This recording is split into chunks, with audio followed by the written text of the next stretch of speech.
오늘 한 줄 뉴스입니다. 지난 대선 후보 경선 당시 공직선거법 위반 혐의로 불구속 기소된 이재명 민주당 대표 부인 김혜경 씨의 1심 선고가 오늘 열립니다. 김 씨는 이 대표 출마 선언 직후인 지난 2021년 8월 전현직 의원 부인 3명과 수행원들에게 경기도 법인카드를 이용해서 10만 4천 원어치 식사를 제공한 혐의를 받습니다. 국세청은 수행비서가 소유한 80억 원 상당의 부동산에 대해서도 자금 출처 등 내사에 들어갔습니다. 윤석열 대통령 부부 공천 개입 의혹 핵심 인물인 명태균 씨와 김영선 전 의원의 구속 전 피의자 신문이 오후에 창원지법에서 열립니다. 명 씨는 2022년 지방선거 당시 공천을 대가로 김 전 의원과 예비 후보들에게 돈을 받았다는 정치자금법 위반 혐의를 받고 있습니다. 당시 국민의힘 당대표이자 명 씨와 가까웠던 것으로 알려진 이준석 개혁신당 의원은 조금 전 귀국해 입장을 밝혔습니다. 민주당이 국회 본회의에 세 번째 김건희 여사 특검법을 표결에 붙입니다. 앞선 의원총회에서 수사 대상을 축소하고 제3자에게 특검 추천을 맡기는 방식의 수정안도 제출할 예정입니다. 여당은 반헌법적이자 국민 기만이라며 표결에 불참할 방침인 걸로 알려졌습니다. 2025학년도 대학 수학능력시험도 오늘입니다. 응시생은 8시 40분 1교시 국어 영역을 시작으로 5교시 제2외국어와 한문 영역으로 마무리합니다. 이번 수능도 킬러 문항 배제 기조는 이어집니다. 이번 수능은 전년도 대비 만여 명 많은 52만 2천 명이 지원했습니다. 성적 통지표는 12월 6일 배부됩니다. 네, 연대면입니다. 한 줄 뉴스에서도 지금 수능 얘기를 전해드렸는데요. 오늘 수능이어서 저도 수능 얘기를 잠깐 하고 가겠습니다. 조선일보 보겠습니다. 오늘 수능입니다. 수험생 모두 대박벨이 울리기를 모두가 기원하고 저도 기원합니다. 다행인 것은 항상 이맘때가 되면 굉장히 추운 한파가 몰아닥치곤 했었는데 올해는 포근한 수능일이 될 것 같아서 일단은 자신의 실력을 최대한 잘 발휘하고 좋은 성적 내기를 저도 응원하고 아마 모든 국민들이 응원할 거라고 생각이 됩니다. 자, 이렇게 수능이 있는 날 동아일보 보겠습니다.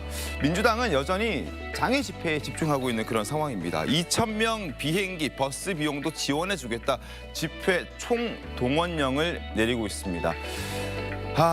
오늘 김혜경 1심 선고, 그리고 내일 이재명 대표 1심 선고, 그리고 난 다음에 25일에 또다시 이재명 대표의 위증교사에 대한 1심 선고, 여러 가지 지금 사법 리스크들이 줄줄이 이어지고 있기 때문에 더불어민주당 다른 거 신경 쓸 겨를이 없겠죠. 아마 계속해서 장애 집회를 통해서 여론전을 펼쳐나갈 것으로 보입니다. 상황 좀 지켜보겠습니다. 지금까지 면대면이었습니다. 네, 오늘 민주당 이재명 대표 부인이죠. 김혜경 씨의 선거법 위반 혐의 1심 선고가 열립니다. 검찰은 300만 원을 구형했는데 법원의 판단은 과연 어떨까요?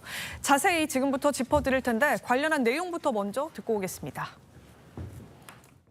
배 씨랑 공모한 적 없다는 입장 그대로신가요? 예.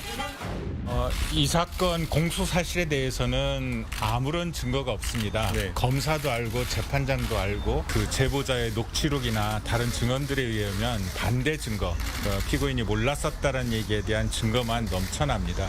의심과 추측이 아무리 쌓여도 그것이 진실이 될 수는 없습니다.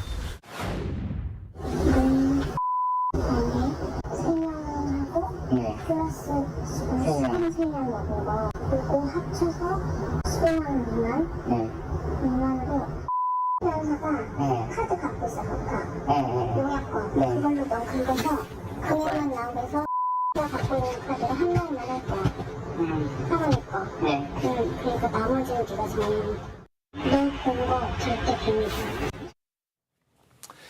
이재명 대표가 경기도지사 시절 부인 김혜경 씨가 당시 경기도 법인카드로 전현직 의원 부인 3명에게 식사를 제공한 혐의, 바로 그것 때문에 오늘 1심 선고가 나옵니다. 자, 2021년 8월 2일로 거슬러 올라가 보겠습니다. 화면 함께 보시죠.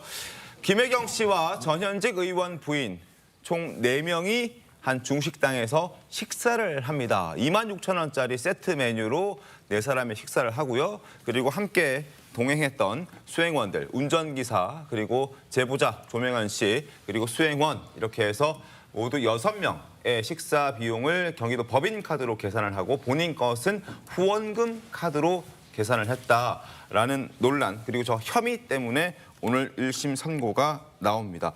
검찰은 이미 벌금 300만 원을 구형한 상태입니다. 자, 오늘 판결을 한번 예상해 보도록 하죠. 김용태 의원님 어떻게 좀 보십니까? 저는 당연히 유죄가 나올 거라고 유죄? 생각해야 합니다. 왜냐하면 사실 여부가 있고 또 의도가 선거 운동을 했다라는 의도로 보여질 수밖에 없기 때문에 네. 명확히 유죄가 나올 것 같고요.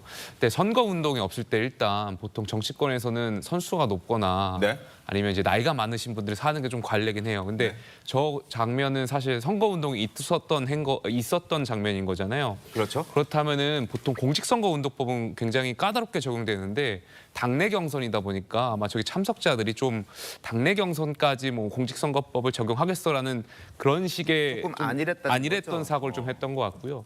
저는 저 장면에서 김혜영 여사가 괘씸한 게 첫 네. 번째는 지금 다 수행비서한테 떠넘기고 있는 거잖아요. 그렇죠. 굉장히 모럴 해저드가 있다고 생각되고요. 몰랐다라고 주장하니까. 예, 두 번째는 개인 카드도 아니고 법인 카드를 이용했다는 점입니다. 맞습니다. 경기도 법인 카드를 이용해서 선거 운동에 이용했다는 점이 저는 법원에서 유죄 판결을 이끄는데 조금 더 작용하지 않을까 개인적으로 생각합니다.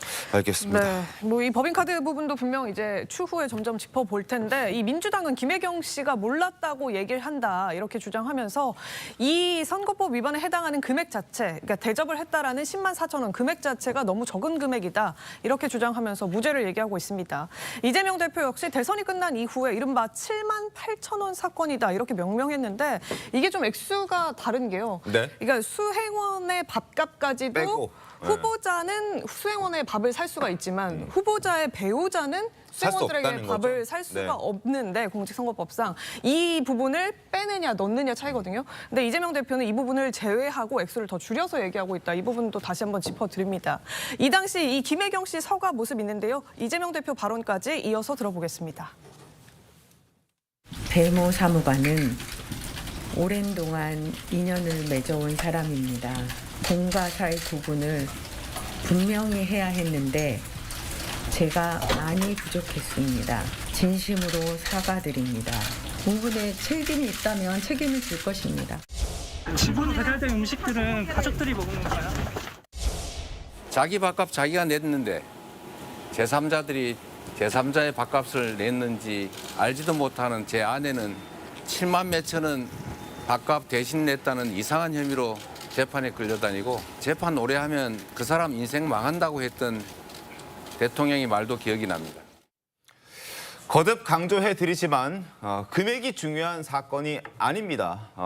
기부 행위를 하지 않아야 될 기부 행위를 했고 그리고 그 결제하는 과정에서 개인 카드도 아닌 경기도 법인 카드로 결제했다는 것. 그것 때문에 지금 죄가 중하다라고 얘기를 하고 있는 겁니다. 그럼에도 불구하고 조금 전에 최재현 앵커도 짚어드린 것처럼 어떻게든 민주당 그리고 이재명 대표 그 측근들은 액수를 강조하면서 금액이 너무 적은데 너무 지나치게 하는 것 아니냐라면서 사건의 핵심을 조금 빗나가게 하려는 것 같다는 생각도 듭니다. 어떻게 보십니까?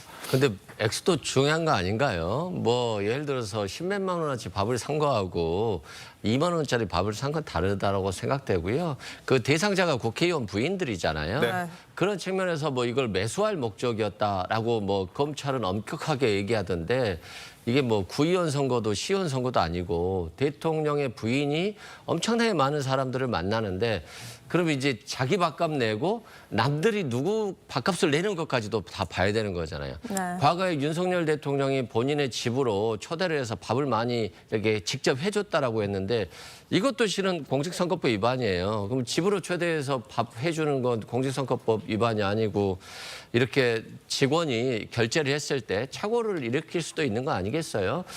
이 정도 수준에서 아마 대통령 후보를 수사하고 기소한다라고 한다면 뭐 야당은 뭐 다 당선 무효형 받을 것 같아요. 그래서 이 검찰의 어떤 공격적인 포인트가 7만 8천 원, 뭐 수행원 밥값까지도 기소한 것 같은데 좀 너무 심하지 않나 싶고요. 앞으로는 이 부분에 대해서도 좀 법률적으로 좀 더 명확해야 될 것 같고 배모 씨 같은 경우도 자신이 김혜경 여사에 보고를 하지 않았다라고 했기 때문에 이 부분에 대해서 재판부가 판단해 줄 것으로 보여지고요. 또 김혜경 여사도 이 부분에 대해서 관리를 잘 못한 부분에 대해서는 사과를 했다라고 말씀드립니다. 네. 근데 그 민주당이 주장하는 것, 법정에서 주장하는 것 두 개입니다. 네. 하나는 몰랐다. 몰랐다. 두 번째는 금액이 적다인데요. 공직선거법상의 기부행위 금지는 자신이 몰랐다고 해서 죄가 되고 안 되고가 전혀 영향을 미치는 게 아닙니다. 그리고 금액이 적다는 것은 구형량과 판결에는 일정 정도 영향을 줄 수 있겠지만 죄가 있느냐 없느냐를 논하는 데 있어서는 또 문제가 되는 사안이 아니에요. 그러니까 지금 검찰이 확보한 증거와 뭐 증언들 이런 것들을 모두 공유한다면 네. 유죄는 당연히 유효한 거죠. 네. 다만 검찰이 구형한 벌금 300만 원이 될 것이냐 아니면 그 이하로 될 것이냐는 사법부에서 판단할 것인데 첫 번째는 범죄 인정을 하고 있느냐 안 하고 있느냐, 두 번째는 반성하고 있느냐 안 하고 있느냐, 또 금액이 어느 정도냐 이런 것들을 종합적으로 고려할 거라고 생각합니다.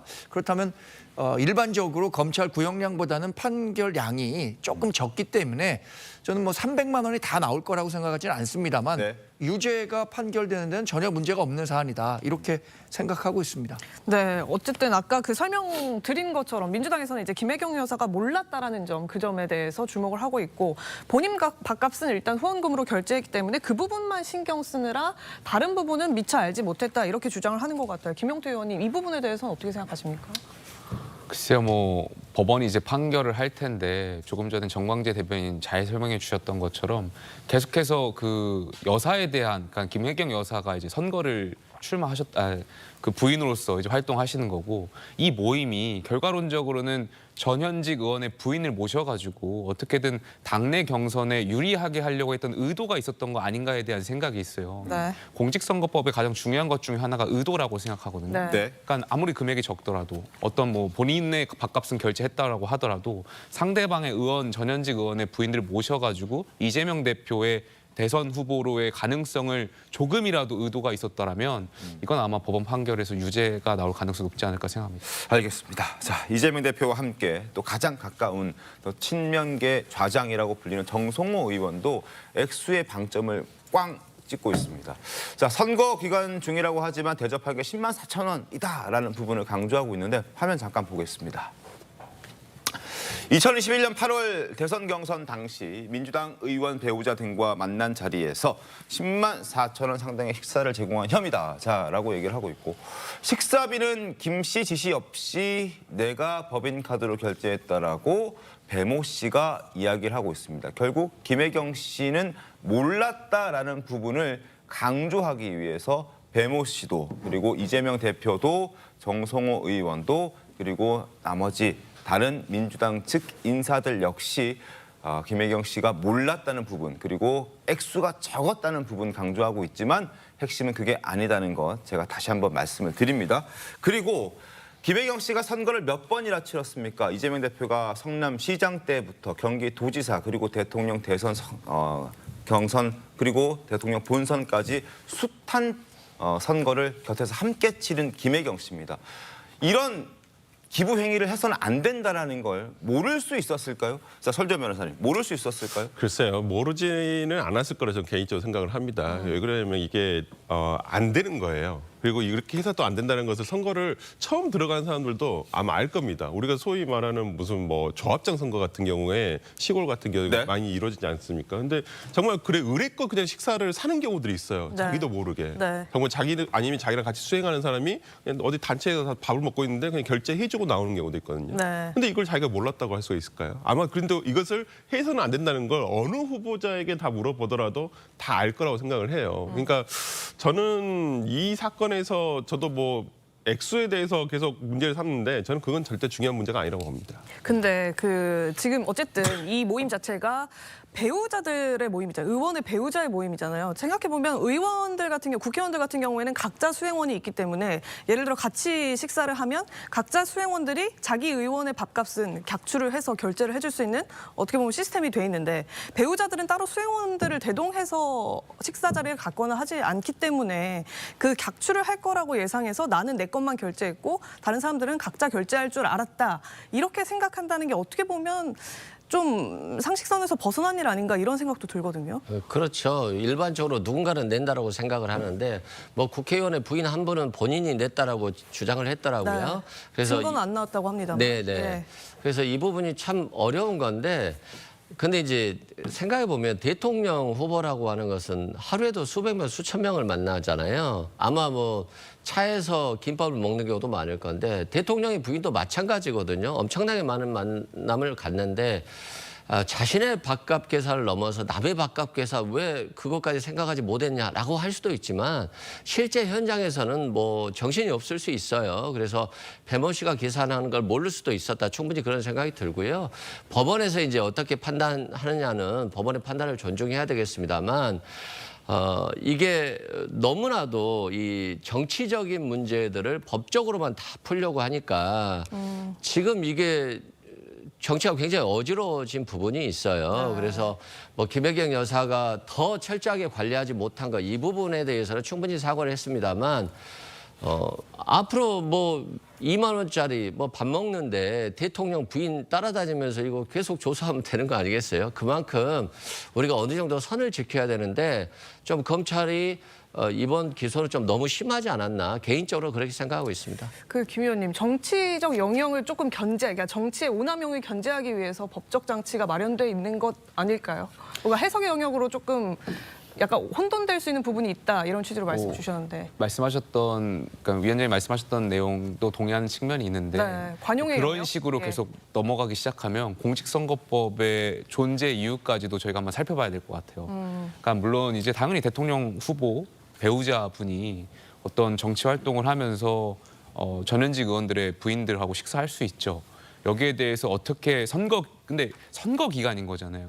그럼 후보자나 후보자 배우자들은 굉장히 예민하고 섬세하게 생각을 하거든요. 예. 근데 여기에 대해서 아마 제 생각으로는 안일하게 대처했던 거 아닌가 생각이 들어요. 경각심이 좀 덜했다. 누군가는 하겠지 아니면 어떻게 하겠지 떠넘긴 것 같기도 하고 혹은 정말 뭐 법원 판결이 나오겠지만 정말 나쁜 사람이라면 아예 지시를 했거나 떠넘기거나 하겠죠. 그래서 그 전반적인 판단은 아마 오늘 가려지지 않을까 생각이 듭니다. 알겠습니다. 오늘 오후 2시 수원지방법원에서 1심 선고가 나옵니다.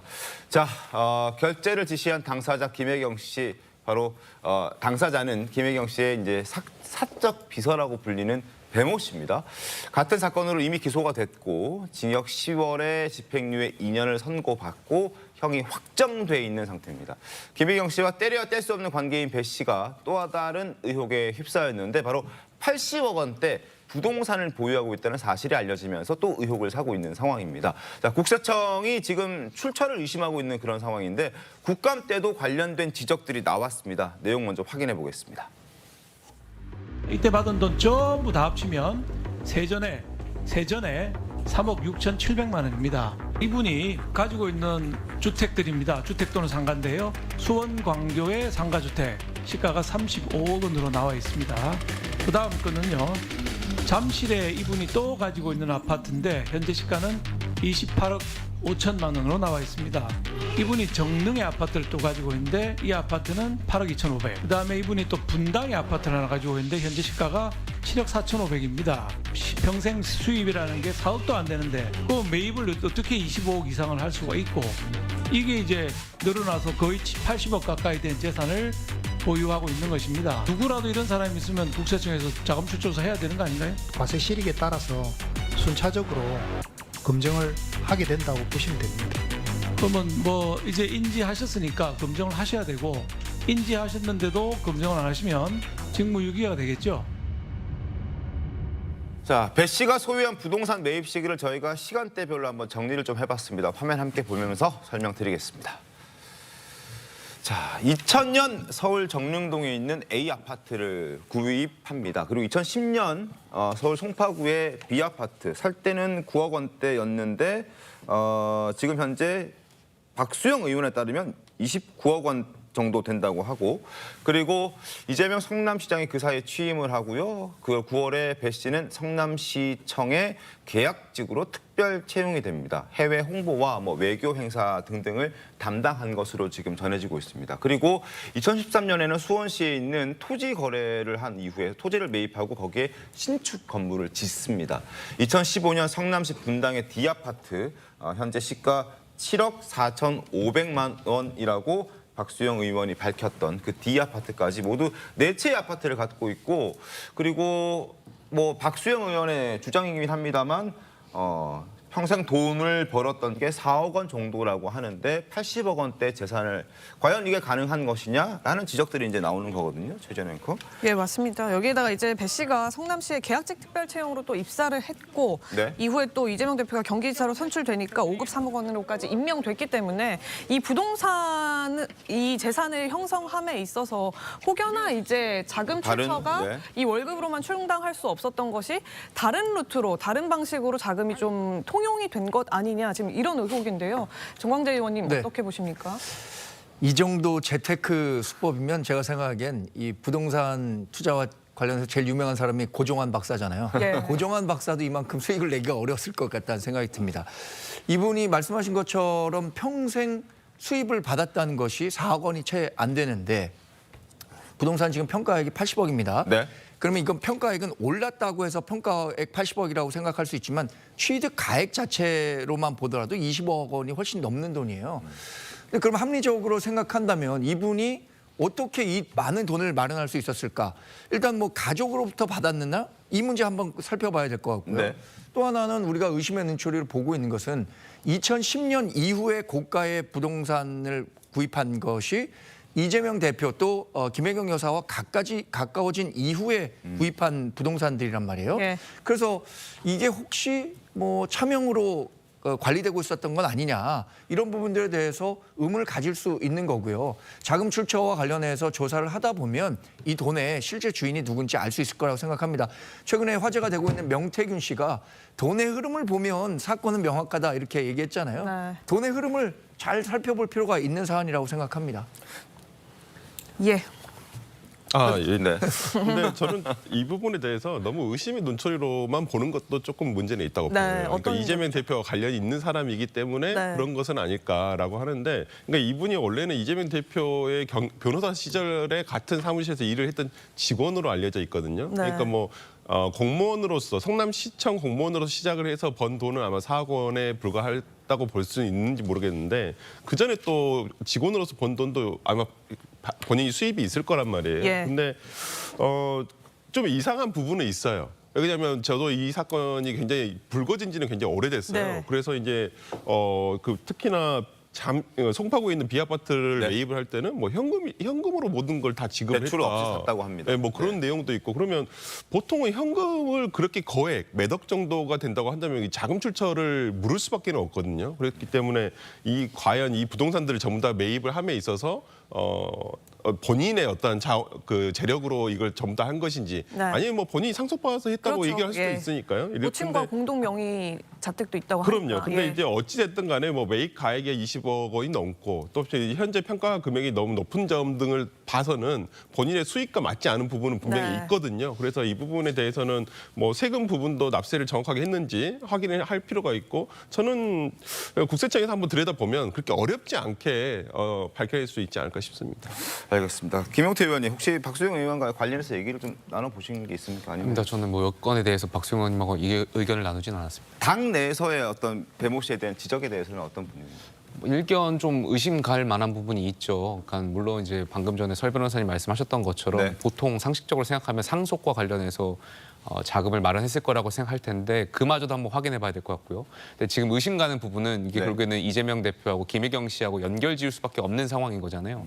이 자금 출처가 어딘가에 대해서는 아마 후자적인 생각을 갖고 있는 당내 구성원들도 많고 여기에 대해서는 국세청이라든지 이런 데서 좀 확인을 해봐야 되지 않을까 생각됩니다. 네. 알겠습니다. 근데 저는 이거 국세청에서 꼭 좀 확인 좀 해줬으면 좋겠어요. 네.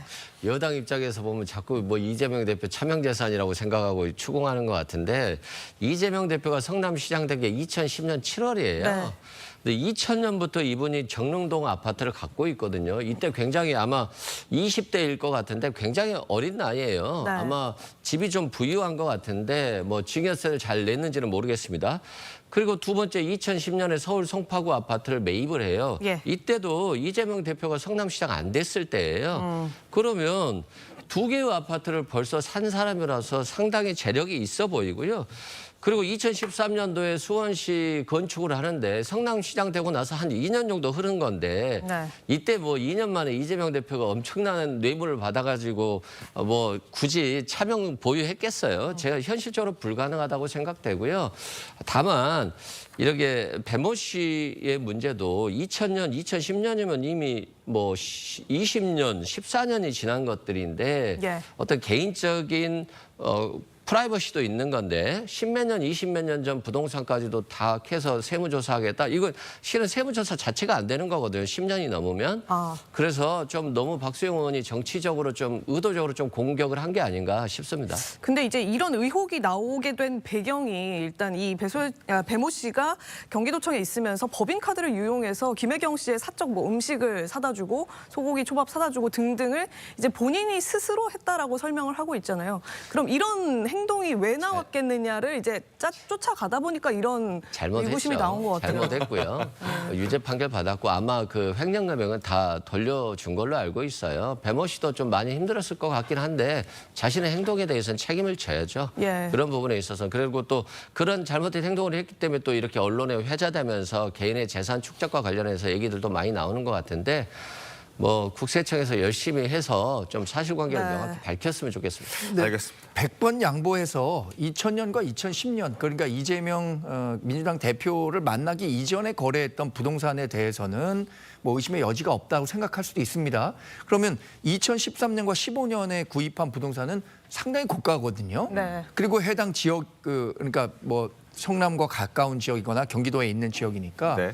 이 부분은 뭐 이 변호사님 말씀하신 것처럼 국세청이 자금 출처라든가 흐름만 좀 조사해 본다면 민주당으로서도 이 결과를 기다려보는 게 더 좋을 수 있다고 생각되거든요. 네. 국세청과 관련 당국에서 자금과 관련해서 명확하게 좀 수사를 한다면 이런 국민적 의혹들을 불식시킬 수 있는 계기가 마련될 거라고 생각합니다. 알겠습니다. 자, 국세청의 결과를 좀 기다려봐야겠죠. 그리고 공무원 신분이었던 배 씨가 성남시와 경기도에서 근무를 했는데 굉장히 베일에 쌓여져 있던 인물로 전해지고 있습니다. 함께 근무했던 직원들도 과연 저 사람이 무슨 일을 하는지 제대로 알고 있지 않았던 것 같더라고요. 목소리 한번 들어보도록 하겠습니다.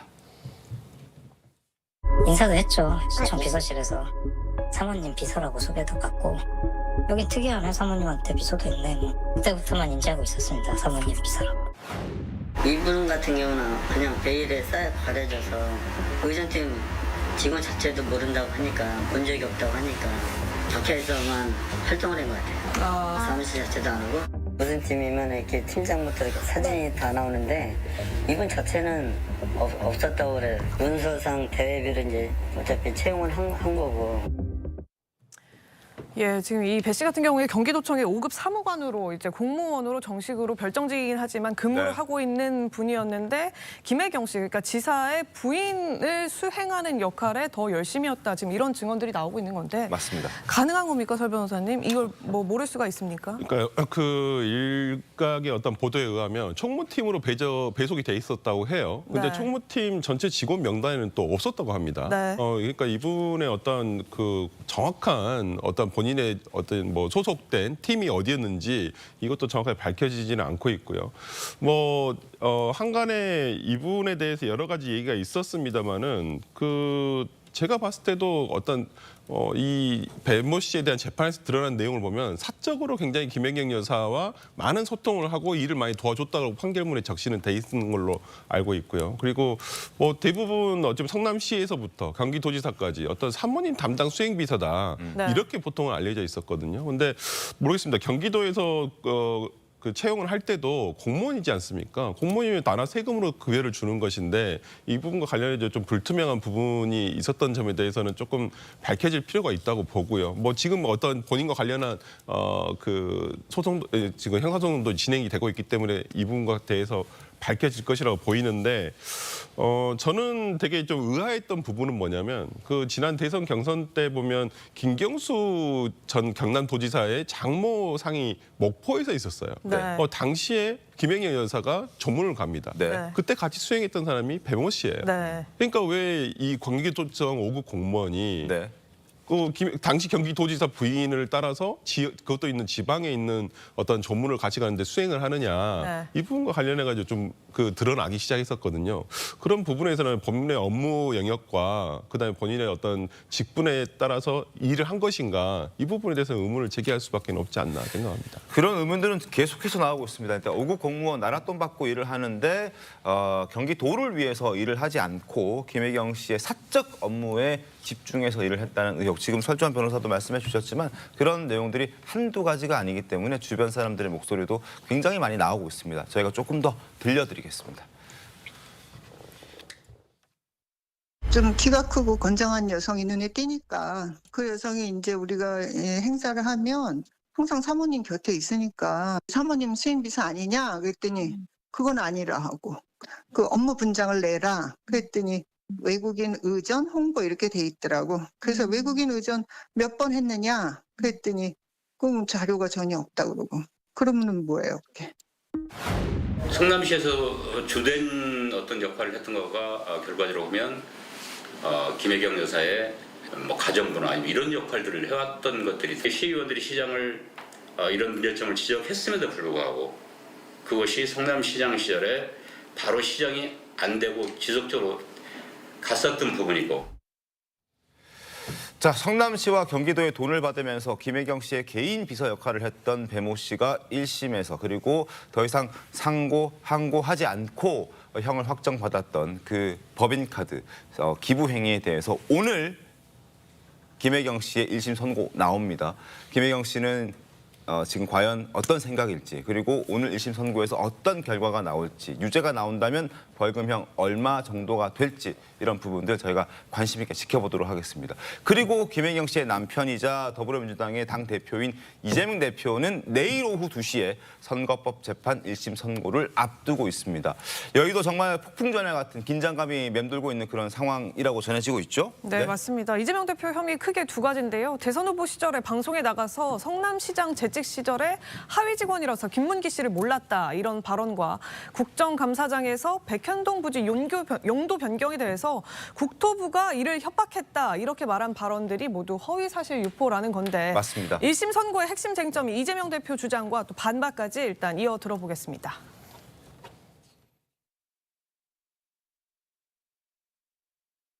산하 직원이고 뭐 해외 출장도 같이 갔는데 어떻게 모를 수 있냐 그러지만 제가 뭐 그 실제로 하위 직원이라서 기억이 안 나고요. 나 얼굴 너무 많이 타버렸어. 오늘 시장님하고 본부장님하고 골프까지 쳤다. 오늘 너무 재밌었고 좋은 시간이었어. 성남시장 재직 시절 표창까지 받고 호주 네덜란드 트램을 같이 가고 유동규 본부장과 함께 골프까지 같이 친 아버지를 이재명 대선 후보는 기억하지 못하고 있습니다. 만약에 안 해주면 직무유기 뭐 이런 걸 문제 삼겠다고 협박을 해서 반영은 해주는데 다 해주란 말은 없으니까 조금만 반영해 주겠다. 이거 국토부가 정식 공문을 보냅니다. 이것은 법적인 구속력이 있는 게 아니고 국가의 정책에 따라서 지방 공공 이전에 대한 협조를 요청하는 것이니 마음에 안 들면 알아서 하시라. 다시 한번 말씀드리지만 국토부는 협박범이 아닙니다. 현재 국민의힘에서는 중형이 내려질 것이다. 반면 민주당에서는 무죄일 것이다 라고 서로 주장을 하고 있습니다. 저희가 간단하게 정리해 드리겠습니다. 양형 기준 보면은 명확히 아실 수 있을 것 같습니다. 허위사실 공표 혐의에 대한 양형 기준이 있습니다. 법원도 이 기준에 따라서 선고를 내리는데 자, 기본은 징역 10개월 이하 벌금 200만 원에서 800만 원입니다. 그런데 가중되는 경우는 징역 8개월에서 2년, 벌금 500만 원에서 1000만 원까지 올라가고요. 감경이 된다면, 감경 요소가 있어서 좀 감경이 된다면 벌금 70만 원에서 300만 원 사이가 됩니다. 그런데 현재 가중 요소를 보면 이재명 대표와 관련이 있는 부분들이 꽤 있습니다.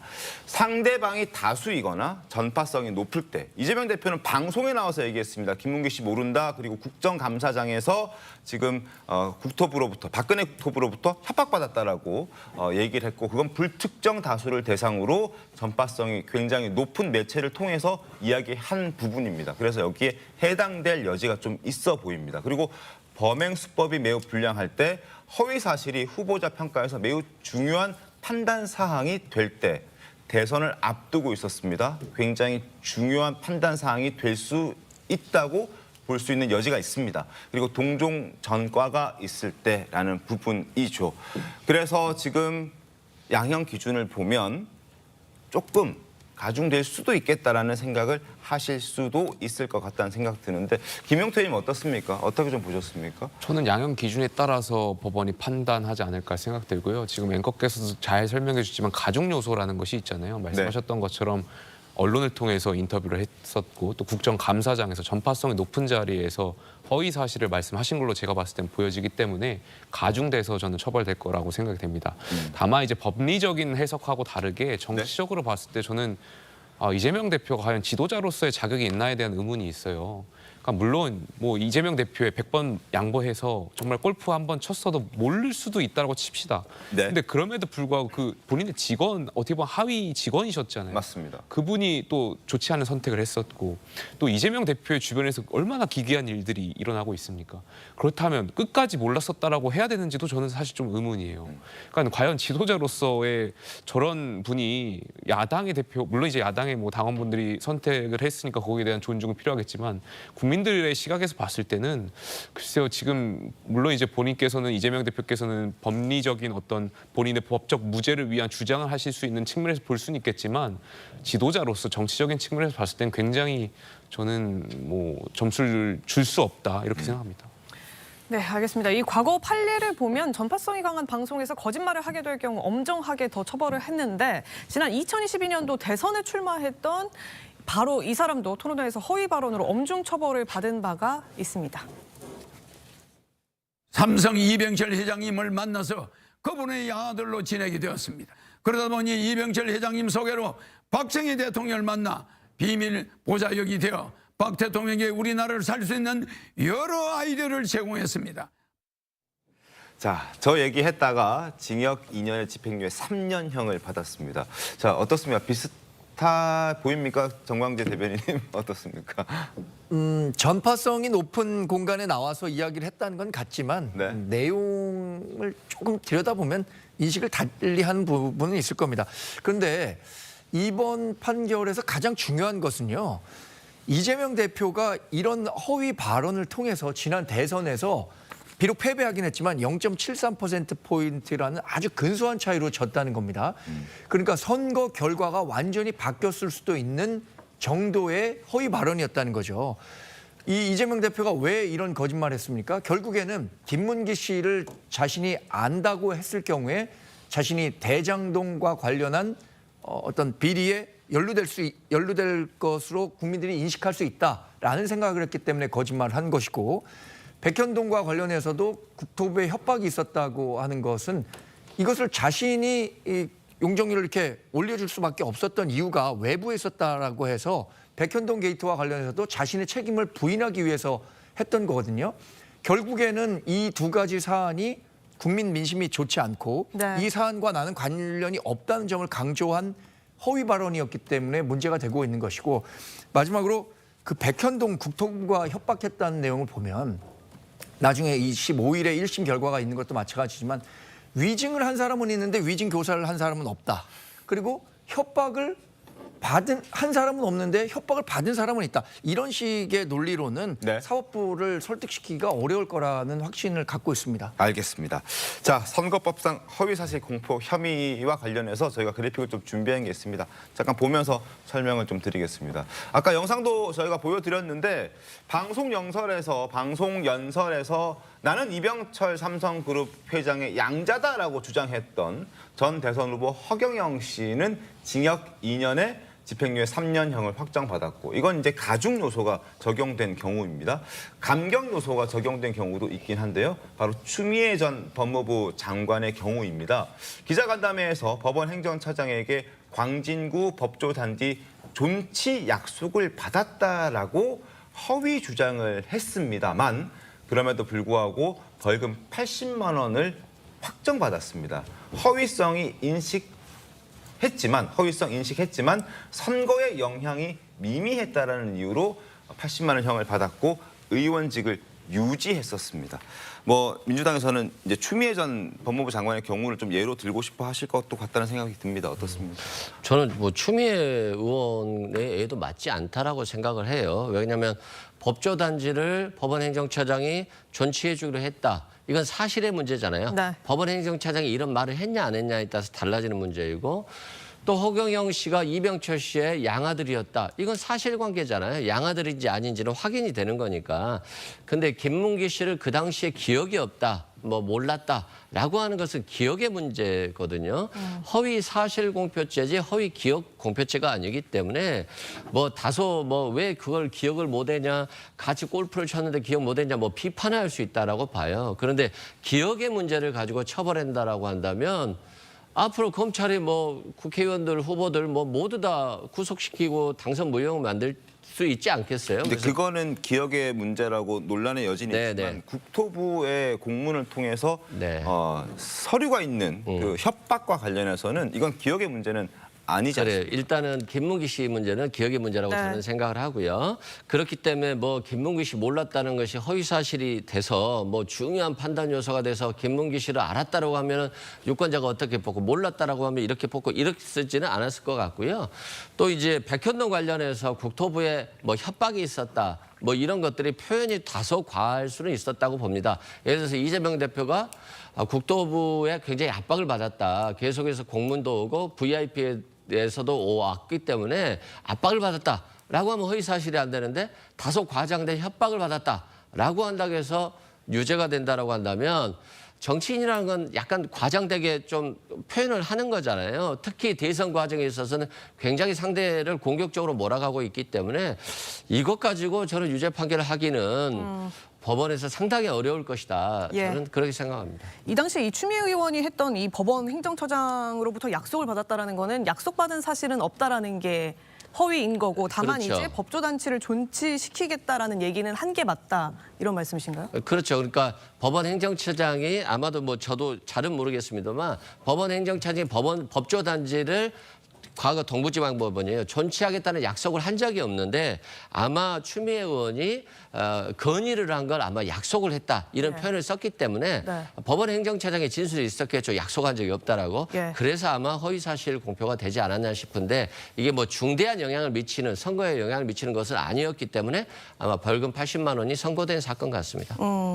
아마 근데 그 인식의 여부 문제는 또 이제 다른 해석이 나오는 것 중에 하나가 김진성 씨가 이미 이재명 대표 재판에 굉장히 크리티컬한 인물이 된 이후의 발언이기 때문에 만약에 기본적으로 그냥 내가 이승훈 변호사 알아 몰라도 다른 제3자가 물어볼 경우 기억이 안 난다 이렇게 얘기하면 그냥 일상 대화 속에 기억이 안 난다일 수 있는데 지금 이 재판이 벌어지고 여러 가지로 혐의가 드러나고 뭐 등등의 이제 일련 과정 속에 김진성 씨를 몰랐다라고 한 발언은 김문기 씨. 김문기 씨를 죄송합니다. 김문기 씨를 몰랐다고 하는 발언은 다소 목적성을 가지고 있는 발언일 수 있지 않느냐라는 얘기들도 나오는 거거든요. 그래요. 뭐 그런 비판을 할 수 있겠습니다만 그렇다 할지라도 사람의 기억은 들어가 볼 수가 없잖아요. 뭐 컴퓨터가 들어가 볼 수도 없는 것이고 옆 사람 아무리 친한 사람도 알 수는 없는 거거든요. 비록 뭐 비판의 대상은 될 수 있을지언정 기억을 가지고 처벌하는 건 뭐 이건 저는 만약에 이게 유죄가 된다라고 한다면 검찰 왕국이 될 수 있다 이렇게 생각됩니다. 알겠습니다. 이 1심이긴 하지만요. 이재명 대표 형량에 관심이 모아지는 이유 내일 1심 선고에 따라서는 정치권이 크게 요동칠 여지가 있기 때문이다. 이런 말들이 나오는데 화면 한번 살펴보시죠. 1심 선고 이후에 전국 시나리오 여러 가지로 나눠져 있습니다. 무죄가 나올 경우에는 위증교사 혐의 1심 판결에도 긍정적 영향을 미칠 수가 있고 중도층으로부터 설득을 받을 그래서 중도층 지지자들을 확장시킬 효과까지도 기대해 볼 수 있다. 이렇게 전망이 되고 있고 벌금이 100만 원 미만일 경우 정치 탄압을 주장하며 반격하고 대여 공세를 좀 더 강화할 수 있다. 다만 100만 원 이상일 경우에는 대선 출마 가능성 자체가 흔들릴 위기가 있다. 그리고 당내에서도 대표직으로서의 리더십에 상처를 입게 되고 비명계 권력구도 재편을 시도하게 될 가능성이 있다. 이를테면 김경수, 김동연 이런 외곽지대에 있는 비명계 인사들 지지자들로부터 리더십을 타격받게 될 수 있다, 공격받게 될 수 있다 이런 취지고요. 금고형 이상이 나올 때는 2심에 당장 불리해지고 당심이 동요하고 찐 친명 이외에는 돌아서게 될 가능성도 있다. 당 장악에 어려움을 겪을 수 있다. 이런 취지의 시나리오 등등이 나오고 있는 상황입니다. 100만 원 이상이냐 미만이냐 이 숫자 100이 이재명 대표의 정치적인 운명을 결정지을 수 있는 숫자다. 이런 얘기가 나오는 겁니다. 김 의원님. 지금 뭐 1년 나올 거다 이런 얘기도 나오고 있지 않습니까? 어떻게 전망하세요? 지금 이 순간 가장 힘드신 분이 재판부 판사일 것 같습니다. 물론 재판부는 양심에 따라서 판결을 하겠지만 판사도 사람이다 보니까 지금 여러 가지 정치적인 상황에 대한 압박감을 좀 느끼실 수 있을 것 같아요. 가령 민주당에서 지난 주말부터 계속해서 무죄 서명을 100만인가요? 1000만 명 그 서명을 받고 있기도 하고요. 또 7인의 어벤져스라고 또 구성을 해가지고 법원을 또 압박할 것 같은 그런 느낌도 주고요. 법원도 이제 국회 감시를 받다 보니까 아마 판사분들도 이 판단이 이 앞으로의 법원의 국회의 압박으로 또 이어질 수 있기 때문에 그러한 여러 가지 또 상황들을 고려하지 않을 수가 없을 거라고 생각돼요. 네. 그래서 그런 것들 좀 고민될 것 같고 그래서 저는 당부드리고 싶은 것이 이재명 대표를 포함해서 민주당 국회의원분들 또 당원분들께서 재판부에 대한 압박을 좀 멈춰달라는 말씀 꼭 드리고 싶습니다. 뭐 멈출 생각이 없지 않습니까? 지금 분위기를 봤을 때는. 뭐 이번 주 주말에도 또 예고가 되어 있고 16일에 바로 이제 집회한다고 하니까. 근데 그것도 약간 좀 웃긴다는 생각이 드는 게 무죄를 그렇게 확신한다면 15일 선고 이후에 16일 재판 안 해도 괜찮은 거 아닌가요? 무죄인데 왜 집회 시위를 하죠? 일단 먼저 판사님의 판결문 이미 써져 있다라고 말씀드리고요. 아마 이제 그런 거잖아요. 야당 대표가 굉장한 수사를 오랫동안 받고 재판을 받고 있고 그래서 지지자 입장에서 보면 억울하다라고 하는 측면에서 뭐 집회를 한다라고 보고요. 판사가 법과 양심에 따라 판단하는데 저는 뭐 집회와 상관없이 판결할 거라고 보고요. 또 뭐 국민의힘에서 생중계 하라고 하잖아요. 생중계도 또 판사 입장에서 보면 굉장히 압박이 될 거예요. 그러니까 어떤 압박이 있든 어차피 정치적인 사건을 판결하는 것이니까 판사가 좀 판결을 법과 양심에 따라 하고 또 그걸 존중하면 되지 않을까 싶습니다. 최근의 상황에서 가장 우려되는 것은 여하튼 판사의 판단에 영향을 주기 위한 여론전을 민주당이 계속해서 추구하고 있다는 거고요. 또 하나 말씀드리자면은 16일에 있는 집회, 15일에 이제 어떤 결과가 나오더라도 저는 민주당 대표인 이재명 대표가 본인의 결과와 관련해서 사법부의 판결이 나왔을 때 이거 존중해야 된다라는 메시지들을 지지자들에게 줘야 한다고 생각합니다. 이재명 대표 지금 대통령 되겠다는 분 아니겠습니까? 그런데 지금 사법부의 판단이 비록 1심이지만 뭘 항고하거나 대법원 판결까지 기다리고 한 것은 이제 이재명 대표의 권리죠. 그러나 1심 판결에 대해서 정치적 메시지를 더 씌우고 이걸 이제 사법부를 압박할 수 있는 여론을 더 고조시킬 수 있는 도구로 삼으려고 해서는 안 된다고 생각하거든요. 그러니까 내일도 5천 명 정도가 서초동 앞에서 집회를 신고했다고 하는데 이런 식의 태도가 오히려 사법부에는 훨씬 더 좋지 않은 메시지를 줄 것이라고 확신하고 있습니다. 네, 알겠습니다. 이 이재명 대표가 지금 유죄 선고를 받게 될 경우에 이재명 대표뿐만이 아니라 선거자금 434억 원도 반납해야 하는 민주당 치명타를 입게 된다 이런 말들도 나오는데요. 민주당 내 최대 친명 조직으로 꼽히고 있죠. 더민주 혁신회의를 주축으로 말씀 주신 것처럼 내일 법원 앞에서 총동원령을 내리는 등 사법부를 압박하고 있는 모습입니다. 우리 재판부가 이 정권의 사법사련에 동조한다면은 이 재판은 사법부의 흑역사로 남을 것입니다. 100만 명 탄원은 단순한 숫자가 아닙니다. 국민의 분노와 절박함을 담은 목소리입니다. 시민들 목소리가 그렇습니다. 지금은 검찰이 죽어야 나라가 산다는 말을 해주시고 계십니다. 이재명 대표의 공직선거법 위반은 무죄임을 확신하고 이것을 공직선거법 위반으로 기소하라는 정치검찰의 정치 탄압이다라는 것을 다시 한번 강조드립니다. 자, 집회 시위 뭐 할 수 있다 그렇게 생각하더라도 또 논란이 되는 부분이 있습니다. 화면 함께 보겠습니다. 더민주 전국 혁신회의라는 조직이 있습니다. 최대 친명 조직입니다. 근데 여기에서 총동원령을 내리면서 비용까지 주겠다라고 얘기를 하고 있거든요. 버스, 비행기 등 이동 비용은 중앙 차원에서 보장한다. 최대한 많은 분들이 집회에 참석할 수 있도록 조직해달라. 혁신회의 상임위원 약 2,000명에게 문자 공지했습니다. 11월 2일에 광화문에서 집회 시위했고 그리고 11월 9일에도 했습니다. 민주당의 주장은 처음엔 30만 명, 두 번째는 20만 명이라고 스스로도 인원수를 줄였고 그리고 경찰 추산에는 17,000명에서 15,000명으로 생각보다 많은 사람들이 모여들고 있지 않습니다. 그러니까 동력이 그만큼 떨어지고 있다는 걸 우리가 확인할 수 있고 그것 때문에 지금 저러한 어떤 교통비까지 지원해 줄 테니까 어떻게든 좀 와주십시오라고 하는 저런 메시지들이 나오는 게 아닐까요? 김영태 의원님? 그렇습니다. 약간 경찰 추산은 12,000에서 17,000 정도 사이인 것 같은데 민주당의 추산을 보면 20만에 30만을 하고 있거든요. 굉장히 큰 차이가 있고요. 네.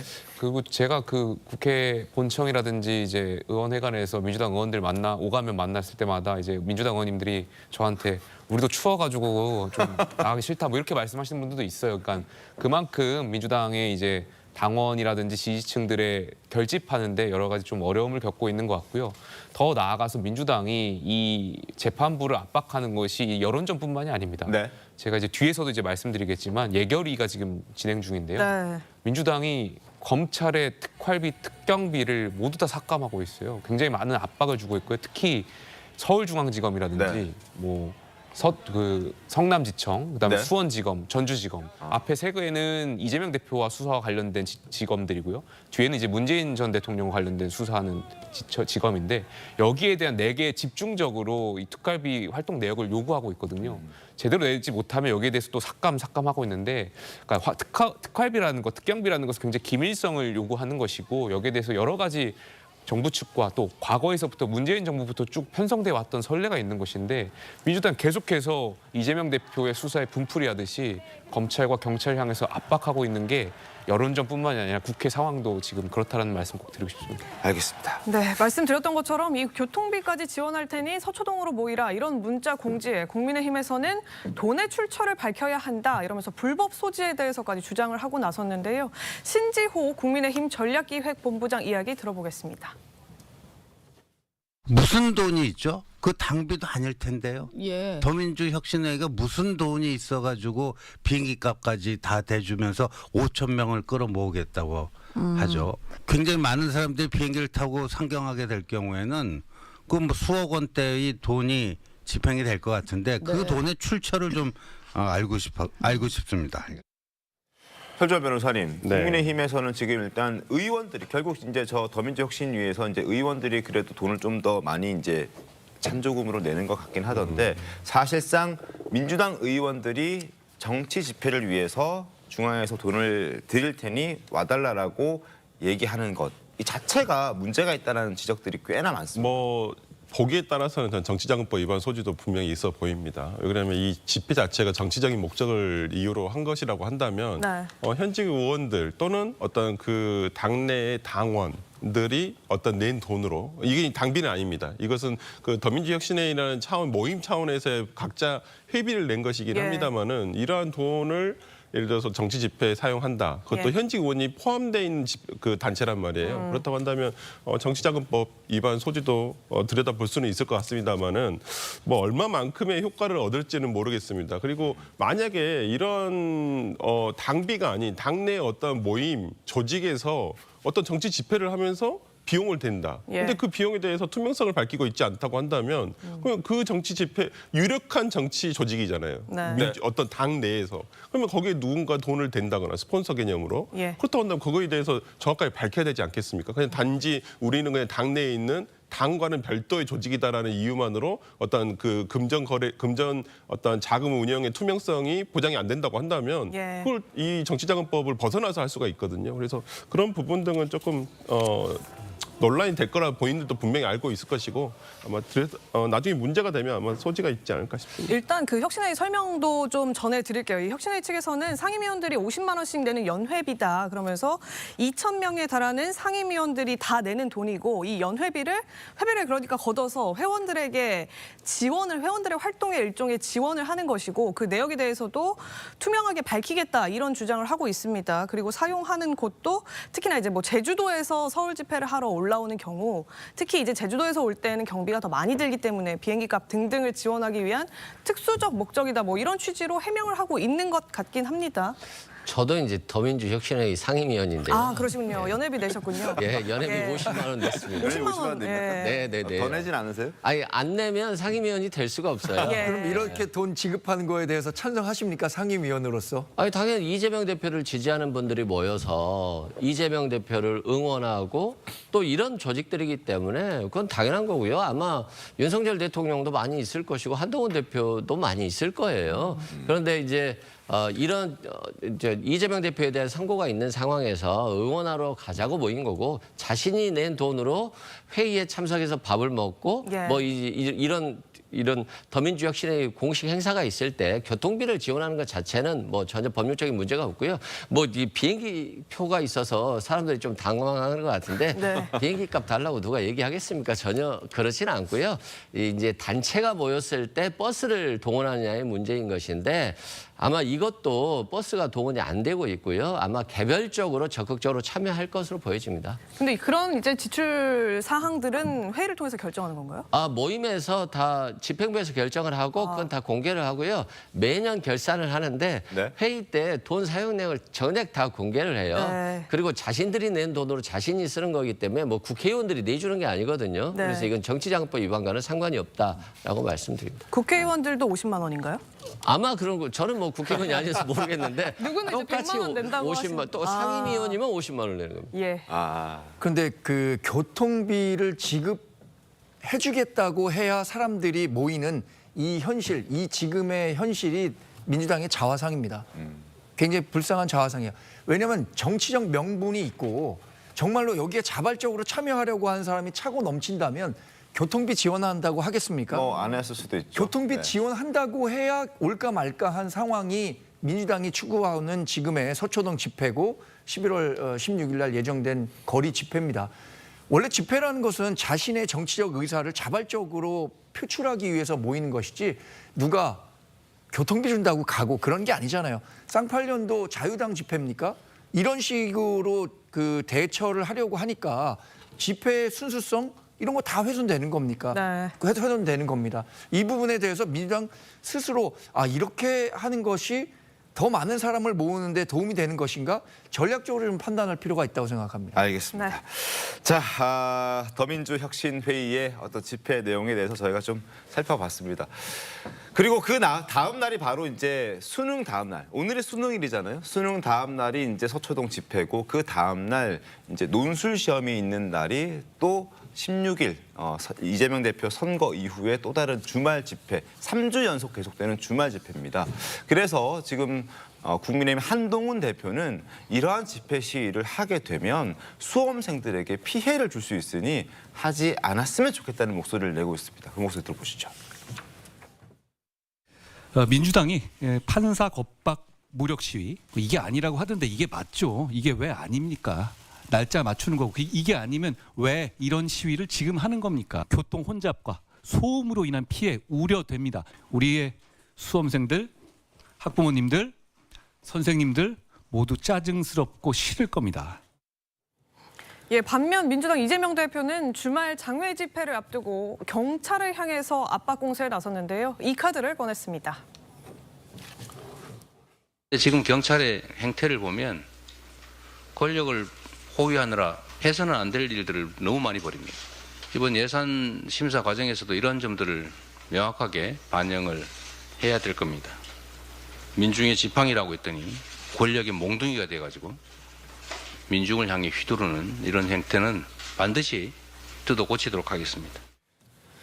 김용태 의원님, 지금 더불어민주당에서는 어쨌든 자발적으로 동참하는 인원이 좀 늘어나는 그런 집회를 기대하고 있을 것 같은데 사실 지금 한동훈 대표가 지적했듯이 수능을 수능 당일 그리고 다음 날 뭐 이런 식의 집회를 이어간다면 자발적인 어떤 민심의 어떤 동의를 받은 집회는 사실상 더 요원해지는 거 아닌가요? 어떻습니까? 지금 사실상 동력이 많이 떨어져 있는 상황이라고 봐도 될 것 같고요. 그러다 보니까 민주당도 계속해서 뭐 조금 전에 얘기했던 것처럼 더민주혁신에 의해서 지원을 한다든지 이렇게 해서 최대한 이제 동원을 하려고 하는 것 같은데 쉽지 않아 보입니다. 그리고 지금 내일도 이제 네. 이재명 대표 선거와 관련해서 또 법원 앞에 총 동원령을 내리신 것 같은데 이거야말로 또 법원을 겁박하려고 하는 행위라고 생각해요. 이러한 것들은 정말 정치인으로서 특히 저희 민주주의라는 것이 팬덤 정치에 대한 많은 위기감을 갖고 있는 거 아니겠습니까? 그럼 야당의 대표라면 그리고 또 본인께서 무죄를 주장하실 거라면 겸허하게 법원의 판단을 지켜보시는 것이 야당의 지도자로서의 저는 품격과 품에 맞다라고 생각합니다. 네. 자, 지금 아까 조금 전에 김용태 의원께서도 지금 예산 가지고 지금 더불어민주당이 경찰과 검찰을 압박하고 있다라고 지적을 한 차례 해주셨는데요. 관련해서 어제 박성재 법무부 장관의 목소리가 있습니다. 그 목소리 잠깐 듣고 이야기를 조금 더 이어가도록 하겠습니다. 지금 이번에 특활비 특경비를 전액 삭감한 것이 이재명 대표 수사와 관련이 있다고 볼 수도 있겠네요. 그렇게 보십니까? 검사 탄핵을 연속으로 요구하고 있는 그 연장선에서 보면 막 그런 의심도 저희들은 할 수밖에 없는 그런 상황입니다. 자, 다방면으로 지금 어떻게든 전방위적으로 지금 집회와 또 예산 이런 부분을 통해서 경찰과 검찰을 압박하고 자신의 어떤 사법 리스크, 이재명 대표의 사법 리스크를 어떻게든 방어하려는 더불어민주당의 어떤 모습을 지금 저희가 매일매일 보고 있는 그런 상황입니다. 이걸 국민들도 좀 피로해하진 않을까요? 어떻습니까? 저는 근데 검찰의 신뢰를 너무 많이 잃었어요. 네. 과거에 검찰이 뭘 하면 그래도 국민들이 굉장히 권위 있어지고 검수 안 받아간다고 하면 검찰 편을 들었었거든요. 근데 야당 대표나 야당 대표, 야당 부인에 대해서 10만 4천 원까지 수사해서 기소하는데 지금 김건희 여사 도이치모터스 관련해서 23억 정도 수익이 났다라고 검찰 의견서에 있다라고 하는데 수사가 무혐의 나잖아요. 그리고 또 뭐 명태균 씨한테 김건희 여사가 500만 원 줬다는 기사가 오늘 뭐 많이 났던데 그것도 보면 10만 4천 원과 비교하면 50배 정도 차이가 나는 돈을 준 거잖아요. 네. 근데 뭐 검찰이 수사할 거라고 국민들이 생각하지 않거든요. 그건 뭐냐면 모든 검사들이 나쁘다고 생각을 하지 않지만 일부 검사들이 정치에 너무 휘말려서 편파적이고 정적 제거형 수사만 하고 있기 때문에 검찰은 신뢰를 잃고 있고 그런 것 때문에 특별수사비를 삭감한다고 해도 국민적인 분노가 없는 거예요. 이 부분은 좀 검찰도 야당을 비판하기보다는 좀 반성해야 되겠다 이런 생각이 듭니다. 알겠습니다. 자, 어쨌든 뭐 여러 가지 상황들을 저희가 계속해서 보여드리고 있는데 또 하나 저희가 또 짚어드려야 될 내용이 바로 명태균 씨와 관련된 내용입니다. 오늘 새벽에 이준석 개혁신당 의원이 귀국했습니다. 지금 명태균 씨와 관련해서 또 다른 장본인이 되어 있는 그런 사람이고 그리고 검찰도 이준석 의원을 조사하겠다라고 했는데 어떤 얘기했는지 귀국한 바로 직후의 상황 목소리 들어보겠습니다. 그 시기에 공천에 대해 가지고 굉장히 많은 말들이 그냥 횡행했고 그 중에서 그때 뭐 명태균 사장이 본인이 뭐 대통령에게 이야기해가지고 이렇게 뭐 공천을 받는 것처럼 알고 있어서 그런 얘기가 나왔다면 제가 공관위 쪽에 전해 듣기라도 할 텐데 그냥 공관위는 그냥 전반적으로 일상적인 절차로 진행한다 이렇게 들어가지고 그런 걸 그냥 잘못 알고 있는 것 같아서 전달해 준 정도라고 생각하시면 됩니다. 자, 이준석 의원의 얘기를 들어보면 당시에 자신이 이제 대표였던 시절에 김영선 전 의원의 공천에 대해서 명태균 씨가 이미 받은 것처럼 알고 있어서 그 부분이 아니다라는 걸 알려주기 위해서 문자 메시지를 보냈다라는 건데요. 주장이 좀 상충되는 부분들이 있어 보입니다, 김용태 의원님. 예, 물론 이제 이준석 의원 입장에서도 뭐 여러 가지 억울한 측면도 있어 보여요. 객관적으로 봤을 때 왜냐하면 이제 상대방 명태균 씨라든지 명태균 씨 측에 따라서 이제 계속 기사가 언론이 되다 보니까 정치인의 입장에서는 본인하고 생각이 다른 것들이 이제 기사화되면 정치적으로 어떤 불이익을 받을 수도 있으니까 좀 억울해 보일 수도 있다는 생각은 들고요. 다만 여기서 좀 확인해야 되고 넘어가야 될 것은 그 명 씨 측 그 메신저에 명확하게 남아있다는 것이 김영선 의원 경선해야 한다더라로부터 네. 이제 이준석 당시 대표로부터 이제 시작을 됐다라는 기사들이 많은 거잖아요. 네. 메신저가 이제 남아 있는 것이고 물론 여기에 대해서도 이준석 의원은 이제 기기가 바뀌면서 남아 있지 않다라고 말씀하셨는데 어쨌든 이 부분에 대해서는 지금 명태균 씨의 일각에서 있는 여러 가지 여론조사 조작 의혹이라든지 공천 개입 의혹이라든지에 대한 발단점이 또 될 수가 있다 보니까 아마 수사기관에서도 여기에 대한 조사는 뭐 참고인이라든지 이런 거 좀 필요하지 않을까 생각이 듭니다. 그리고 정광재 대변인님 그리고 대통령과 명태균 씨의 녹취가 공개가 되면서 논란이 됐던 게 예. 공천 개입 여부이지 않았습니까? 네. 근데 그때 명태균 씨가 주장했던 것은 대통령 중간에 어떤 부분 좀 삭제가 되어 있다, 누락되어 있다라는 얘기였고 그 대통령의 메시지를 보면 당에서 말이 많네라는 얘기가 있습니다. 예. 그러니까 공천을 전략 공천을 우리가 줄 수가 없는 상황이었다라는 설명을 하는 것처럼 얘기가 이제 해석될 수 있는 여지가 충분히 있었는데 그게 이준석 대표의 워딩으로 조금 얘기가 좀 모아지는 것 아닌가요? 근데 그때 당시 상황으로 돌아가면요. 7개 지역에서 보궐선거가 이루어졌는데 네. 실제로 경선이 이루어지기까지의 시간적, 물리적 시간이 부족했기 때문에 6개 지역에 대해서 전략공천이 이루어졌습니다.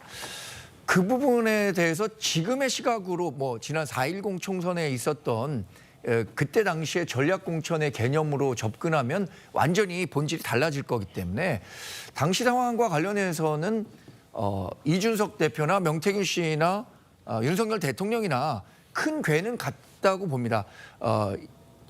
윤석열 대통령은 김영선 전 의원이 대통령 경선 과정, 대선 과정에서 굉장히 많은 기여를 했기 때문에 뭐 공천을 줄 수 있는 것 아니냐 단순한 의견 개진이라고 자기는 설명했잖아요. 네. 그 부분에 대해서 그럼 공관위에서도 전략적으로 판단을 했을 텐데 지금에 와서 그때 당시의 공천 과정, 특히 공천 과정은 사법적 영역으로 재단하기는 굉장히 어려운 정치적 영역이 있다고 생각합니다. 이 부분에 대해서 그러면 비명행사 공천에 대해서 검찰이 들여다보겠다? 민주당이 받아들일 수 있을까요? 저는 이 검찰 조사에서도 공천 관련해서 일정 부분 한계가 있을 수밖에 없을 것이다. 이렇게 예상해보고 있습니다. 알겠습니다.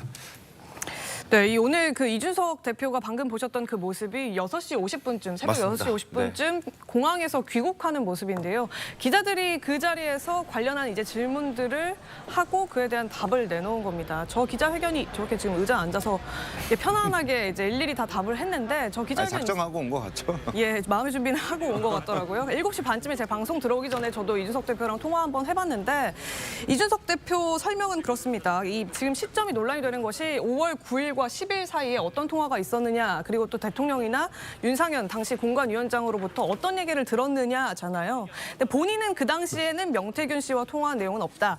다만 이제 윤석열 대통령이나 윤상현 당시 이제 그 공관위원장과 통화한 그 통화 녹음은 있어서 본인이 다 들어봤다고 합니다. 근데 이 그 통화 녹음 내용 중에는 김영선 의원에 대한 언급은 없었던 걸로 확인을 했다. 왜냐하면 그 당시에 이미 말씀했던 대로 전략공천으로 거의 다 정해져 있었고 네. 김영선 의원의 공천, 그 의창 공천 자체는 별로 이제 대화 소재가 되지 아니었다는 않았다고 거죠? 합니다. 예. 그래서 아예 관심 사안이 별로 안 됐기 때문에 그 당시에 직접 당사자인 윤상현, 윤석열 대통령 이렇게 두 사람과는 김영선 얘기 자체를 하지 않았다고 하고 다른 지역을 더 많이 얘기할 수밖에 없었다는 예, 거죠. 만약에 윤석열 당시 이제 대통령 당선인이 만약에 김영선 전 의원의 공천을 구체적으로 요청을 할 거였으면 본인한테 얘기를 했을 수도 있는데 그 부분에 대해서 그 9일과 10일 당시 녹취에는 없었던 걸로 본인은 지금 파악되고 있다. 이런 취지로 얘기를 했습니다. 네. 검찰 조사 관련해서도 검찰 조사 아직 요청받진 않았지만 요청이 온다면 아마 서면으로 하지 않겠느냐. 그에 대해서 이유가 타당하다면 응하겠지만 그렇지 않다면 응할 수 없을 것 같다. 이런 취지의 입장도 같이 밝혔습니다. 알겠습니다. 윤석 의원의 목소리 조금 더 들어보겠습니다. 미래한국 영수 대표가 의원님께서 2021년 전당대회 나오셨을 때 무상 여론조사를 제공했다라고 이제 주장을 했거든요. 여기에 대해서 혹시 그러니까 이분들이 주장하는 거에 있어서 그러니까 무상 여론조사라고 계속 얘기할 거면은 무엇이 무상 여론조사다라고 해야지 이제 반박을 할 수 있거든요. 저는 그때 명태균 사장이 저를 위한 여론조사를 해가지고 저에게 결과치를 제공했다 그런 일이 없습니다. P&R과 머니투데이가 했다는 조사가 저를 위한 조사니 그런데 그 조사 매주 하던 조사였고 그 조사가 시작하는 조사에는 저는 후보에 들어가 있지도 않았어요. 지금 와서 그냥 갖다 붙이는 거에 가깝다 이렇게 봅니다. 그리고 검찰이 의원님에 대한 조사를 검토하고 있다는. 뭐 해봤자 참고인 조사 성격이겠죠. 그러니까 자, 검찰 조사와 관련해서도 이제 입장을 좀 밝혔고 뭐 조사가 아까 최재원 앵커도 얘기했지만 뭐 오라면 가겠는데 명확하지 않으면 좀 생각을 해봐야겠다라는 입장이었던 것 같습니다.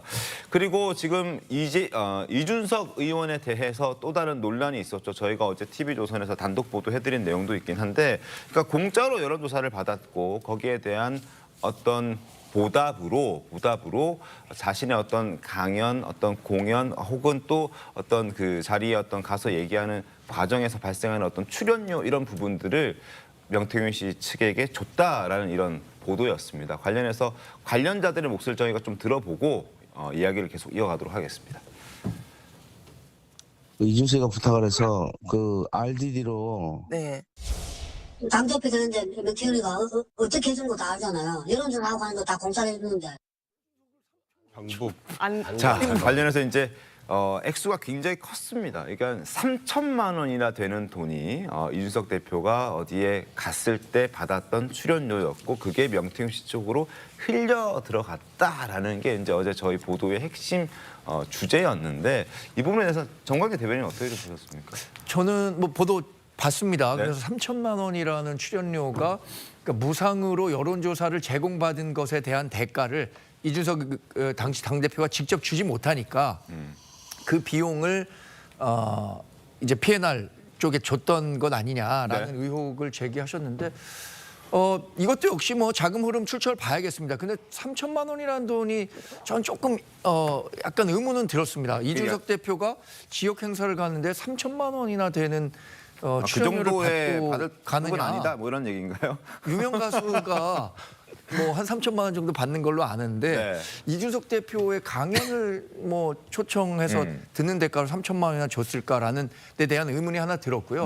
다른 하나는 명태균 씨가 이준석 대표와 굉장히 친밀한 관계를 유지했었다는 것은 이미 뭐 여러 언론 보도를 통해서도 나왔고 두 사람도 부인하지 않고 있습니다. 근데 그 공천 과정에서 그러면 이준석 의원이 명태균 씨가 얘기했던 것에 얼마나 정말 페이버를 줬는지 이 부분에 대해서는 이준석 의원도 검찰 조사가 요청이 온다면 하겠다고 했으니까 그분 한번 살펴볼 필요는 있겠다는 생각입니다. 알겠습니다. 자, 상황을 계속 좀 지켜봐야 되는데, 그리고 그 명태균 씨가 주장한 부분들에 있어서 돈봉투 얘기가 또 있습니다. 돈봉투가 뭐 액수가 500만 원이니 아니면 그보다는 뭐 좀 잘 모르겠다는 명태균 씨의 측의 입장도 있었고, 근데 이제 김건희 여사에게 받은 것으로 보여지는 어떤 코바나 컨텐츠라는 봉투가 있었다는 보도도 함께 나왔었는데, 관련해서 저희가 좀 목소리를 좀 준비해 봤습니다. 그 목소리를 듣고 이야기를 이어가도록 하죠. 500만 원 이 돈봉투가 전달이 됐습니까? 처음에 그 명태균 씨가 이제 김영선 의원이 당선된 이후에 이제 그 22년 6월 초 무렵에 그 의원 사무실에서 저한테 그 김건희 여사한테 금일봉을 받았다 하면서 자랑을 했었어요. 그 시점이 그때입니까? 네네, 제가 제일 처음 들었던 시점이. 근데 이제 그 금일봉 받았다 하길래 그 금일봉 저랑 반반 나눠야 되는 거 아닙니까? 우스갯소리로. 그랬더니 안 된다. 우리 막내딸 시집 갈 때 보태야 된다. 그래서 잘 이제 보관을 하고 있다라고 얘기가 그때는 끝났었어요. 동행을 했던 그 서울에 왔다 갔다 하면서 동행을 했던 분이 500만 원이고 이제 봉투 색깔까지 얘기를 해주시더라고요. 예, 지금 강혜경 씨 같은 경우에는 500만 원이다 이렇게 본인 육성으로 금액을 특정한 상황이고, 명태균 씨 같은 경우에는 교통비 쪽으로 소액을 받은 것 같은데 금액에 대해서는 정확히 기억이 나지 않는다. 본인이 이제 어려웠을 시절에 원래는 안 쓰려고 했지만 어려웠을 시절에 결국에는 봉투를 개봉해서 돈을 썼다. 봉투 어디 갔는지 모른다. 이런 취지의 진술까지 나오긴 했는데, 이게 당사자들 말 말고는 증빙할 수 있는 상황이 현재는 아닌 거잖아요. 일단 명태균 씨가 진술을 하면 인정이 될 거예요. 왜냐하면 명태균 씨가 그 봉투 안에 든 돈을 썼지만 김건희 여사에게 받은 것이라서 남기고 싶어서 사진을 찍었다는 거거든요. 근데 이 핸드폰이 압수됐는데 그게 들어있다라고 하는 것은 암시라고 생각해요. 이 돈 받은 것을 명태균 씨가 진술할 수도 있는데 그 증거로서 검찰을 압박하는 카드로 자신을 보호하는 카드로 핸드폰에 남겨뒀을 가능성이 있어 보이고요. 예. 다만 명태균 씨가 그 액수라든가 시기는 공개를 하지 않잖아요. 이건 뭐냐면 김건희 여사에게 불리한 진술은 아직은 할 생각이 없다. 뭐 이런 취지인 걸로 보여져요. 다만 그 액수가 500으로 보여지고 그 시기도 동아일보 단독 보도인 걸로 생각되는데 윤석열 후보가 국민의힘에 입당을 한 후 경선이 시작될 때라는 거예요. 네. 그리고 그 당시에 윤석열 후보의 요청에 의해서 또는 궁금증에 의해서 여론조사를 계속해서 윤석열 후보에게 보여줬다라고 명태균 씨가 얘기를 한 게 있거든요. 그래서 여론조사를 하면서 왔다 갔다 하는 뭐 교통비 그리고 뭐 감사의 표시 뭐 이런 거 그리고 김영선의 공천과 500만 원이 그 여론조사의 대가성이 있을 가능성이 좀 높아 보이는데 문제는 명태균 씨가 아직까지는 이 부분에 대해서 진술할 생각은 없지 않나 싶어요. 네. 이게 이제 그 시점이 조금 엇갈리는 보도들이 지금 나오고 있긴 한데 경선 과정이었던 2021년 9월에 받았다라는 주장도 있는 반면에 이제 대통령이 당선된 이후인 22년 6월에 받았다는 주장도 함께 지금 공존하고 있는 그런 상황입니다. 그래서 이제 이 부분은 이제 검찰 조사로 좀 더 명확하게 밝혀져야 이제 그 시점에 대해서 그리고 돈의 성격에 대해서도 저희가 좀 더 확인할 수 있는 그런 상황이어서 좀 조심스럽긴 하다는 말씀도 함께 전해드리겠습니다. 그리고 이런 가운데 오늘 아침에 새벽에 이제 사실 명태균 씨도 구속의 기로에 지금 놓여 있는 것 아니겠습니까? 거의 뭐 구속이 될 수도 있는 그런 상황이기도 해 보이긴 한데 암석도 옥토된다라는 글을 올렸습니다. 짧은 한 줄을 올렸어요. 김용태 의원님 저 보고 어떤 생각 드셨습니까?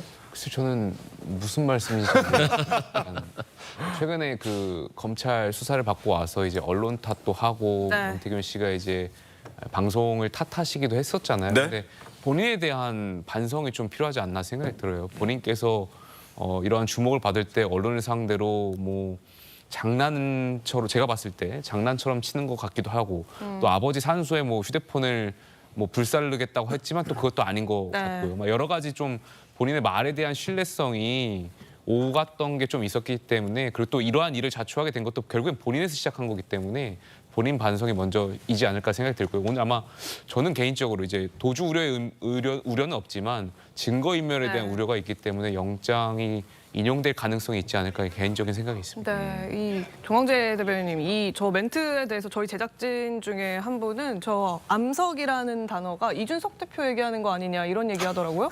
그래서 이준석 대표 여론조사 해줬고 뭐 관련해서 이제 뭐 공천 문제도 같이 논의한 대상이라고 본인이 사실상 키웠다고 보는 거 아니냐, 뭐 김영선 얘기냐, 뭐 이준석 얘기냐 이런 얘기도 하던데 어떻게 보십니까?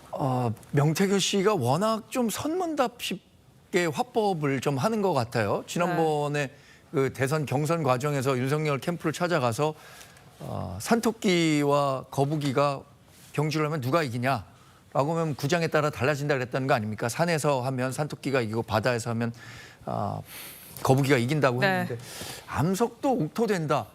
그래서 그냥 가슴에 와닿는 말은 아니에요. 근데 이렇게 생각해 보면 영원한 건 절대 없어. 이거 GD 노래가 생각납니다. 예. 그러니까 어쩌면 참신하십니다. 자기가 갖고 있는 생각이 좋습니다. 예. 그러니까 영원한 건 절대 없다. 그러니까 야 글쎄 저 어떤 생각인지 저는 이해할 수가 없어요. 말문이 막히신 거. 저는 약간 드는 생각은 네. 이 암석이 옥토된단 말은 암석이 비바람을 맞고 나서 시작이 좋습니다. 네. 시간이 지나게 되면 그것이 흙으로 바뀌어서 옥토가 된다고 네. 얘기할 수가 있거든요. 그러니까 본인이 지금 굉장히 시련을 본인을 의미하는 겪는다라고 거다. 생각을 예. 하는 것 같아요. 그래서 본인의 이야기를 하는 것이다. 네, 그렇다고 저는 생각을 하고 이것이 본인의 어떤 지금의 과거의 행동과 말 그리고 지금의 어떤 이 고난 등이 다 나중에 어떤 정치권의 발전의 걸음이 될 것이다라고 본인은 생각하시는 것 같아요. 사실 저걸 보면 에이, 이게 무슨 소리야라고 이렇게 넘겨버리는 게 정상적이긴 하죠. 사실 상황이 이렇고 저희가 지금 이렇게 방송을 해야 하니까 저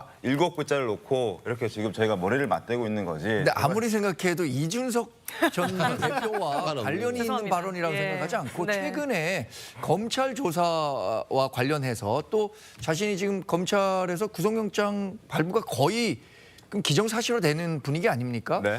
그런 상황에서 뭔가 의미심장한 메시지를 주기 위한 것이냐 아니면은 뭐 일각에서 주장하는 것처럼 저런 메시지들이 어쩌면 대통령실에 SOS를 주기 위한 고도의 뭐 메시지가 숨어 있는 건 아니냐라고 해석할 수 있는 건지 하여튼 굉장히 의문의 발언이었다고 생각합니다. 오늘 영장 실질심사 받으러 아마 법원에 나올 텐데 그때 아마 기자들이 좀 물어봐서 저희의 궁금증도 그리고 시청자 여러분의 궁금증도 좀 풀어줬으면 하는 그런 바람입니다. 자, 잠시 뒤에 돌아오겠습니다. 신통방통 오늘 순서 여기까지입니다. 네, 내일 이재명 대표의 1심 선고일이죠. 오늘 김혜경 씨의 1심 선고 소식과 함께 저희 돌아오도록 하겠습니다. 내일 8시 50분에 뵙겠습니다. 고맙습니다.